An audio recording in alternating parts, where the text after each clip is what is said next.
இதை கண்டா வேணா அடுப்பில் வச்சு வச்சுக்கிடுவோம். சரி அதில் வராது, அப்படியே வராது. மெல்ட் ஆனால் கொஞ்சம் வர வாய்ப்பு இருக்குது.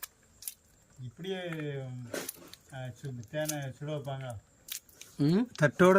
இப்படி இப்படியே வச்சு இந்த பாத்திரம் வச்சு சூடு பண்ணால் அப்படி எல்லாம் இதை உரிக்கிறோம். சரி, உருன்னு ஆறின பிறகு மேலே வந்து அடை பூரா மேலே வந்துடும். சரி, அப்படியே ஸ்பூன் வச்சு எடுத்து வச்சுட்டு கீழே பூரா கீழே தனியாக இருக்கும். சரி. அடுத்த மெதடு அடுத்த ட்ரிப் வரும்போது பார்ப்போம்.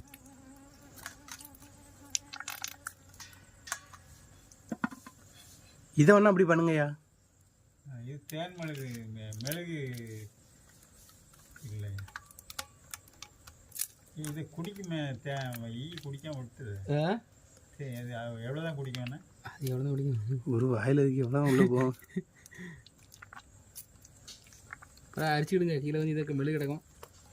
அரிச்சிடும். நல்லா கட்டி வெயில் வைக்கும்போது தான் வெளியே வந்துடும். வெயில் வச்சாலே மேலே அது மறந்துடும், உருகி அடி மறந்துடும். ஓ, இது ஏற்கனவே புளிச்சுதே. வெயில் வச்சா புளிப்பு எடுத்துரும். ஓ அப்படியா? வெயில் வச்சா புளிப்பு வரும். அதுதான் ப்ராசஸ் பண்ணது.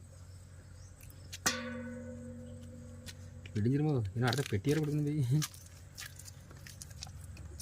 சரி, தூக்கமே இல்லைண்ணா வேலை. இல்லை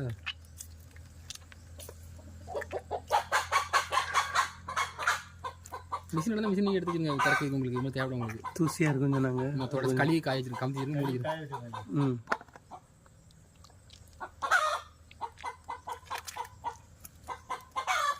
இது ஒரு சின்ன இதுலேயே 100 கிராம் வருது. 100 கிராம் வருதா? இதில் இருக்கிறது வந்து 1/2 லிட்டர் இருக்காதுன்னா இருக்காது. 1/2 லிட்டரா? 1/4 லிட்டர் இருக்குண்ணா. 5 கிலோ எவ்வளோ இருக்குது? ஒரு இதுலேயே ஒரு லெவலுக்கு மேலே கைட்டு புரிஞ்சா கையிலே உயிர் போயிடும். நீங்கள் தேன் உங்கள்கிட்ட தேன் என்ன ரேட்டாக கொடுக்க? கிலோ மொத்தம் நீ விற்க பொருள் விற்கிறதுக்கா? விற்கிறதுனா கம்மியான ரேட்டு தான் கொடுக்கும். 250 ரூபா, 300 ரூபா வரும். ப்ராசஸ் பண்ணி 300 ரூபா வந்துடும். ப்ராசஸ் பண்ணி தான் 300 ரூபா வரும் கிலோ. ஆமாம், கிலோ. ஏன்னா நமக்கு மருத்துவர்கள் சில நேரம் கேட்பாங்க. கேட்பாங்க. அப்படியே நாங்கள் நமக்கே தேவைப்படும் மருந்து செய்யுதுக்கு. சரி, மருந்து செய்யுக்கா?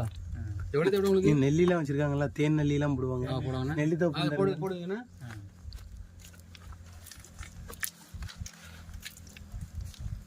எடுத்து எவ்வளோ எடுப்பீங்க? வாங்கண்ணா எவ்வளோ நீங்கள் தரலாம்? எவ்வளோ நாள் தரலாம்? டன் கணக்கு எடுக்கேன்.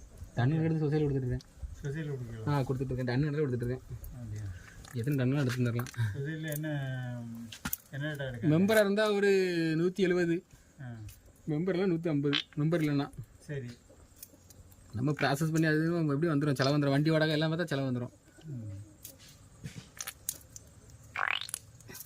கேட்டுருதையா? கேட்டுருங்க. 2 பேர்கிட்ட கேட்டுட்டு